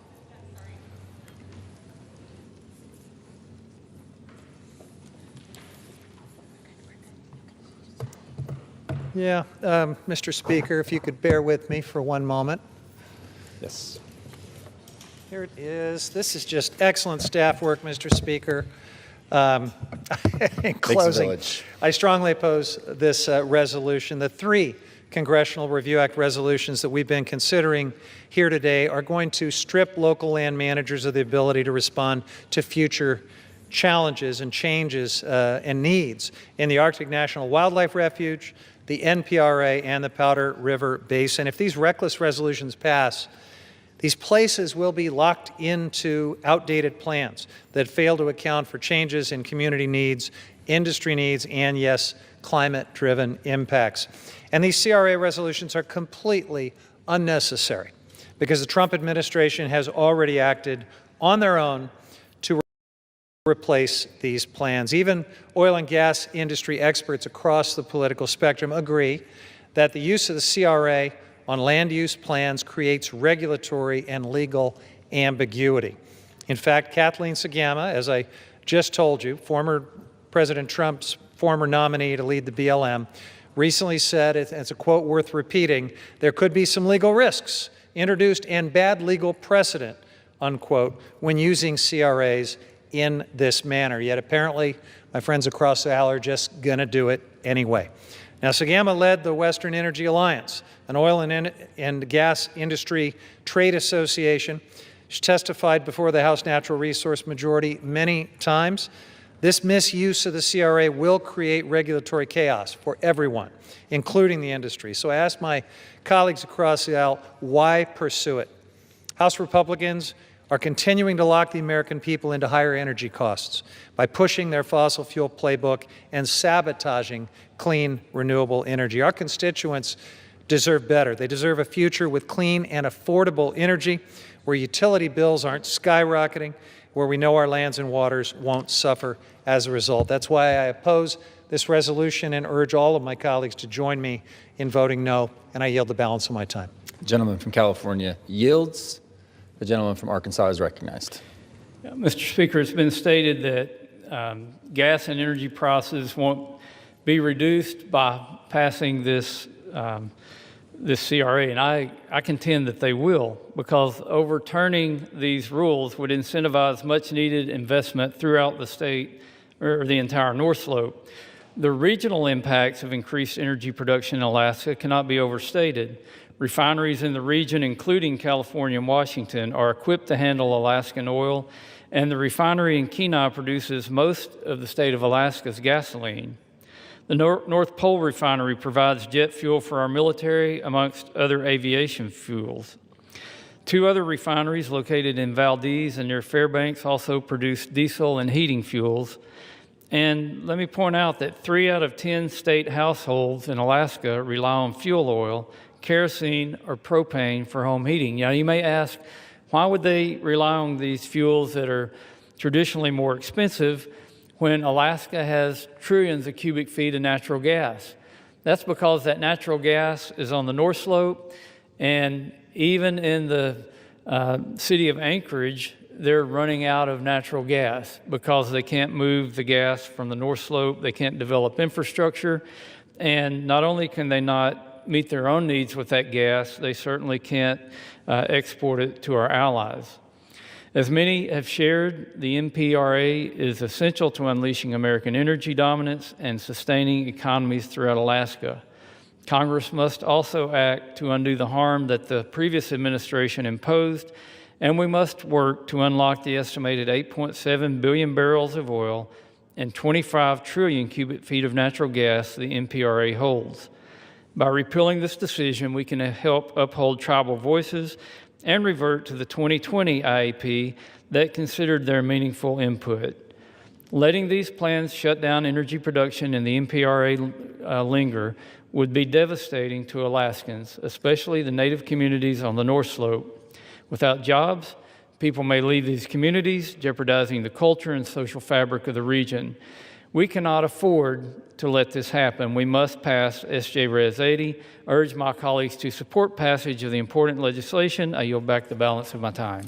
The gentleman yields the balance of his time. All time for debate has expired. Pursuant to House Resolution 879, the previous question is ordered on the joint resolution. The question is on third reading of the joint resolution. Those in favor say aye. Those opposed, no. The ayes have it. Third reading. Joint resolution providing for congressional disapproval under Chapter 8 of Title 5 United States Code of the rules submitted by the Bureau of Land Management relating to National Petroleum Reserve in Alaska Integrated Activity Plan Record of Decision. The question is on passage of the joint resolution. Those in favor say aye. Those opposed say no. It's about 6-7. The ayes have it. For what purpose is the gentleman? Request the yeas and nays. California seek recognition. The yeas and nays are requested. Those favoring a vote by the yeas and nays will rise. A sufficient number having risen, the yeas and nays are ordered. Pursuant to Clause 8 of Rule 20, further proceedings on this question will be postponed. Purpose does the gentlewoman from New York seek recognition? Mr. Speaker, pursuant to Clause 2A1 of Rule 9, I rise to give notice of my intent to raise a question of the privileges of the House. The form of the resolution is as follows. H-Res 889. Censuring Representative Corey Mills. In the House of Representatives, resolution censuring Representative Corey Mills. Whereas Representative Corey Mills has on several occasions conducted himself in a manner that reflects discredit upon the House of Representatives. Whereas on February 19, 2025, Washington, D.C. Metropolitan Police Department officers were called to resolve a private matter at Representative Corey Mills' residence, where officers were called to the 1300 block of Maryland Avenue Southwest around 1:15 p.m. for the report of an assault. Whereas police reports obtained by NBC4 Washington confirmed that the Washington, D.C. Metropolitan Police Department was investigating Representative Corey Mills for an alleged assault of a 27-year-old woman that took place on February 19, 2025 at the residence of Representative Corey Mills. Whereas the first police report provided to NBC4 Washington by a source and confirmed by a second source familiar with the investigation said that the 27-year-old woman accused her significant other for over a year of having grabbed her, shoved her, and pushed her out of the door, and also said that the woman involved showed the officer bruises on her arm which appeared fresh. And whereas NBC4 Washington also reported that the Metropolitan Police Department identified Representative Corey Mills as the significant other of the alleged victim of assault, which alleged victim was a 27-year-old woman who was not the wife of Representative Corey Mills, and that the alleged victim let officers here, Subject 1, now identified by MPD as Mills, instruct her to lie about the origin of her bruises. Eventually, Subject 1 made contact with police and admitted that the situation escalated from verbal to physical, but it was severe enough to create bruising. Whereas on February 21st, 2025, the Washington Post also confirmed 2 D.C. police officers said that the alleged victim of assault initially told a 9/11 operator and police that she had been assaulted, and that officers said she also had what seemed to be visible injuries, and that while a supervisor initially classified the offense internally as a family disturbance, police commanders later learned of the incident, reviewed the reports and body camera footage from the responding officers, and reclassified the case as a domestic violence assault. Whereas on February 21st, 2025, NBC4 Washington also reported that the Metropolitan Police Department determined that probable cause to arrest Representative Corey Mills for misdemeanor assault existed and sent an arrest warrant for Representative Corey Mills to the United States Attorney's Office for the District of Columbia. However, then acting United States Attorney for the District of Columbia, Ed Martin, refused to sign the arrest warrant for Representative Corey Mills and instead returned the case to the Metropolitan Police Department for further investigation. Whereas on July 14th, 2025, a different former romantic partner of Representative Corey Mills, who was apparently in a relationship with Representative Mills from November 2021 to February 2025, reported to authorities in Florida that Representative Mills threatened to release nude images and other intimate videos of her and threatened to harm her future romantic partners in retaliation for her decision to end a relationship with Representative Mills after seeing the public reports described above concerning the alleged February 2025 physical assault. Whereas on October 14, 2025, the Circuit Court of the 3rd Judicial Circuit in Columbia County, Florida, issued a final judgment of injunction for protection against dating violence against Representative Corey Mills, based on a finding that his former romantic partner was a victim of dating violence or had reasonable cause to believe she was in imminent danger of becoming a victim of an act of dating violence.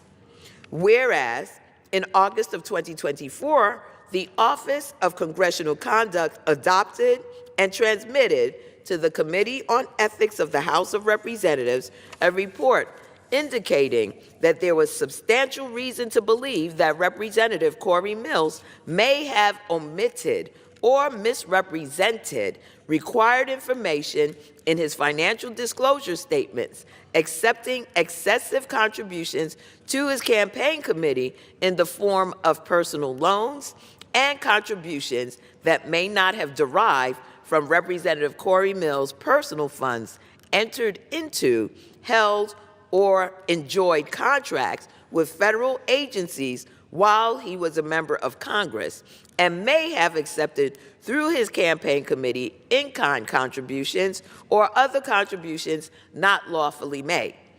Whereas individuals who served with Representative Corey Mills have called into question the veracity of the account of events which formed the basis of a recommendation that Representative Corey Mills receive an award of a Bronze Star bestowed in 2021 for his service under enemy fire in Iraq in 2003.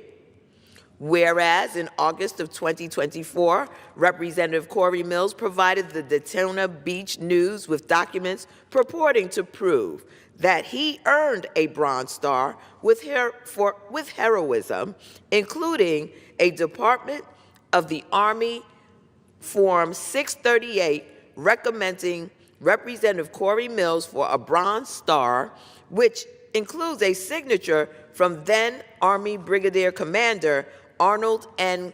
Gordon Bray. However, retired Brigadier General Bray told the Daytona Beach News Journal in August of 2024 that he did not sign a Bronze Star recommendation for Representative Corey Mills. Whereas 5 people who served with Representative Corey Mills, including 2 men who were reported as having been personally saved by Representative Corey Mills at great risk to his own life as a basis for the recommendation for his Bronze Star in the Department of the Army Form 638, disputed that Representative Corey Mills was involved in their rescue or provided life-saving care. Whereas 1 private first class cited as having been involved in one of the listed achievements on Representative Corey Mills' Army Form 638, recommending him for a Bronze Star, denied that Representative Corey Mills provided him any aid, and also denied that his injuries were life-threatening. Whereas 1 sergeant cited as having been involved in one of the listed achievements on Representative Corey Mills' Army Form 638, recommending him for a Bronze Star, called the account a fabrication and claimed that he was not involved in any claims that Corey Mills makes about me. And whereas despite the numerous available contradictions of the accounts forming the basis of the recommendation for his Bronze Star, Representative Corey Mills described the legitimate factual disputes raised by individuals he purportedly served with and rescued as, quote, slander and defamation, end quote, in a statement at the Daytona Beach News Journal. Now, therefore, be it resolved that Representative Corey Mills be... You determine your legacy. What will it be? There are years ahead in her leadership journey in education. I have no doubt that she will leave a legacy of educational excellence, deep caring, and a spark of hope for every student she encounters. Go Chemics. Thank you, and I yield back. For what purpose does the gentleman from North Carolina seek recognition? Without objection, the gentleman is recognized for 1 minute.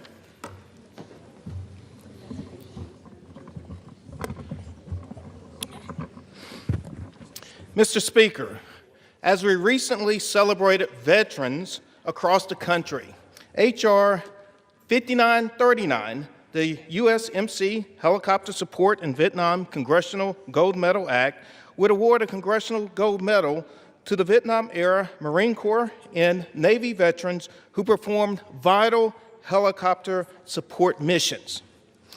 These flight crews executed incredibly risky and dangerous operations. They successfully carried out life-saving medical evacuations, transporting approximately 189,000 service members. Recognizing those who put their lives in harm's way to help out our wounded is long overdue. With the enactment of this bill, Congress can and must take the crucial step towards finally giving these brave veterans the heroes welcome they so deserve. Thank you, and I yield back. The chair lays before the House a communication. The Honorable the Speaker, House of Representatives, sir. I want to sincerely thank the committee for its graciousness in allowing me to waive onto the Committee on Natural Resources earlier this year. It has been a privilege to serve and to help advance environmental justices policies for the people of New York's 7th District and Puerto Rico. Thank you for the privilege of holding 3 committees over the past few years. I will continue to remain on small business and financial services. Effective this week, I will remove myself from the Committee on Natural Resources to make room for another member who wishes to take the opening. It has been an honor to contribute to the committee's mission, and I look forward to continuing to advance our shared priorities in other capacities. Signed sincerely, Nydia Velazquez, Member of Congress. Without objection, the resignation is accepted. What purpose does the gentlewoman from North Carolina seek recognition? Thank you, Mr. Speaker. By direction of the Republican Conference, I offer a privileged resolution and ask for its immediate consideration. The clerk will report the resolution. House Resolution 886. Resolved that the following named member be and is hereby elected to the following standing committee of the House of Representatives, Committee on Homeland Security. Mr. Fong. Without objection, the resolution is agreed to and the motion to reconsider is laid on the table. For what purpose does the gentleman from Massachusetts seek recognition? Mr. Speaker, by direction of the Democratic Caucus, I offer a privileged resolution and ask for its immediate consideration. The clerk will report the resolution. House Resolution 887. Resolved. Mr. Speaker, I ask unanimous consent that the resolution be considered as read. Without objection, the resolution is considered read. And without objection, the resolution is agreed to and the motion to reconsider is laid on the table. For what purpose does the gentlewoman from North Carolina seek recognition? Thank you, Mr. Speaker. Mr. Speaker, by direction of the Committee on Rules, I call up House Resolution 879 and ask for its immediate consideration. The clerk will report the resolution. House Calendar Number 47, House Resolution 879. Resolved that upon adoption of this resolution, it shall be in order to consider in the House any joint resolution specified in Section 2 of this resolution. All points of order against consideration of each such joint resolution are waived. Each such joint resolution shall be considered as read. All points of order against provisions in each such joint resolution are waived.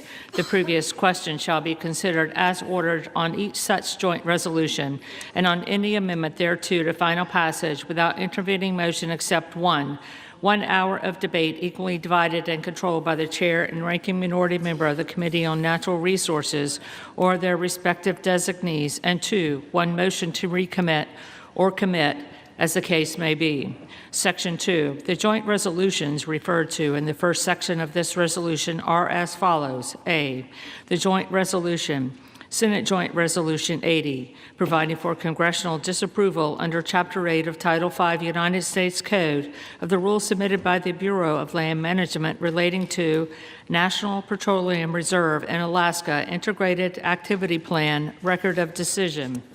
B, the joint resolution, House Joint Resolution 130, providing for congressional disapproval under Chapter 8 of Title 5 United States Code of the rules submitted by the Bureau of Land Management relating to Buffalo Field Office Record of Decision and approved Resource Management Plan Amendment. C, the joint resolution, House Joint Resolution 131, providing for congressional disapproval under Chapter 8 of Title 5 United States Code of the rules submitted by the Bureau of Land Management relating to Coastal Plain Oil and Gas Leasing Program, Record of Decision. Section 3, upon adoption of this resolution, it shall be in order to consider in the House a concurrent resolution, House Concurrent Resolution 58, denouncing the horrors of socialism. All points of order against consideration of the concurrent resolution are waived. The concurrent resolution shall be considered as read. All points of order against provisions in the concurrent resolution are waived. The previous question shall be considered as ordered on the concurrent resolution and preamble to adoption without intervening motion except 1 hour of debate, equally divided and controlled by the chair and ranking minority member of the Committee on Financial Services or their respective designees.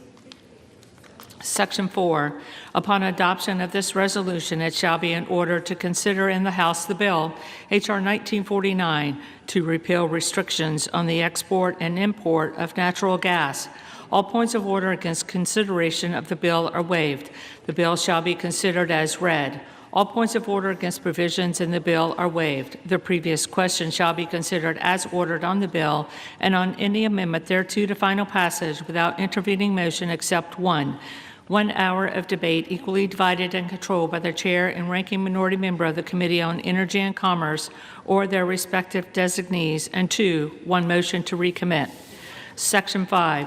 Upon adoption of this resolution, it shall be in order to consider in the House the bill, H.R. 3109, to require the Secretary of Energy to direct the National Petroleum Council to issue a report with respect to petrochemical refineries in the United States and for other purposes. All points of order against consideration of the bill are waived. The bill shall be considered as read. All points of order against provisions in the bill are waived. The previous question shall be considered as ordered on the bill and on any amendment thereto to final passage without intervening motion except one. 1 hour of debate equally divided and controlled by the chair and ranking minority member of the Committee on Energy and Commerce or their respective designees. And 2, 1 motion to recommit. Section 6. Upon adoption of this resolution, it shall be in order to consider in the House the bill H.R. 5107 to repeal the Comprehensive Policing and Justice Reform Amendment Act of 2022 enacted by the District of Columbia Council. All points of order against consideration of the bill are waived. The amendment in the nature of a substitute recommended by the Committee on Oversight and Government Reform, now printed in the bill, shall be considered as adopted. The bill, as amended, shall be considered as read. All points of order against provisions in the bill as amended are waived. The previous question shall be considered as ordered on the bill as amended and on any further amendment thereto to final passage without intervening motion, except one. 1 hour of debate, equally divided and controlled by the chair and ranking minority member of the Committee on Oversight and Government Reform or their respective designees. And 2, 1 motion to recommit. Section 7. Upon adoption of this resolution, it shall be in order to consider in the House the bill, H.R. 5214, to require mandatory pretrial and post-conviction detention for crimes of violence and dangerous crimes and require mandatory cash bail for certain offenses that pose a threat to the public safety or order in the District of Columbia and for other purposes. All points of order against consideration of the bill are waived. The amendment in the nature of a substitute recommended by the Committee on Oversight and Government Reform, now printed in the bill, shall be considered as adopted. The bill as amended shall be considered as read. All points of order against provisions in the bill as amended are waived. The previous question shall be considered as ordered on the bill as amended and on any further amendment thereto to final passage without intervening motion except one. 1 hour of debate equally divided and controlled by the chair and ranking minority member of the Committee on Oversight and Government Reform or their respective designees. And 2, 1 motion to recommit. Section 8. Upon transmission to the Senate of a message that the House has passed H.R. 4405, House Resolution 581 shall be laid on the table. The gentlewoman from North Carolina is recognized for 1 hour. Thank you, Mr. Speaker. For the purpose of debate only, I yield the customary 30 minutes to the gentleman from Massachusetts, Mr. McGovern, pending which I yield myself such time as I may consume. During consideration of this resolution, all time yielded is for the purpose of debate only. Mr. Speaker, I ask unanimous consent that all members have 5 legislative days to revise and extend their remarks. Without objection. Thank you again, Mr. Speaker. I rise in support of the rule and the underlying legislation. Yesterday, the Rules Committee met and produced a rule, H.Res. 879, providing for the House's consideration of 8 separate measures. The rule provides closed rules for consideration of S.J. Res. 80, H.J. Res. 130, H.J. Res. 131, with 1 hour of debate equally divided and controlled by the chair and ranking minority member of the Committee on Natural Resources or their respective designees for each joint resolution. The rule provides each such joint resolution one motion to recommit. Further, the rule provides closed rules for the consideration of H.R. 1949 and H.R. 3109, with 1 hour debate equally divided and controlled by the chair and ranking minority member of the Committee on Energy and Commerce or their respective designees for each bill. The rule provides each bill with a motion to recommit. Additionally, the rule provides for consideration of H. Con. Res. 58 under a closed rule with 1 hour of debate equally divided and controlled by the chair and ranking minority member of the Committee on Financial Services or their respective designees. The rule also provides for consideration of H.R. 5214 and H.R. 5107 under closed rules with 1 hour debate equally divided and controlled by the chair and ranking minority member of the Committee on Oversight and Government Reform or their respective designees on each bill.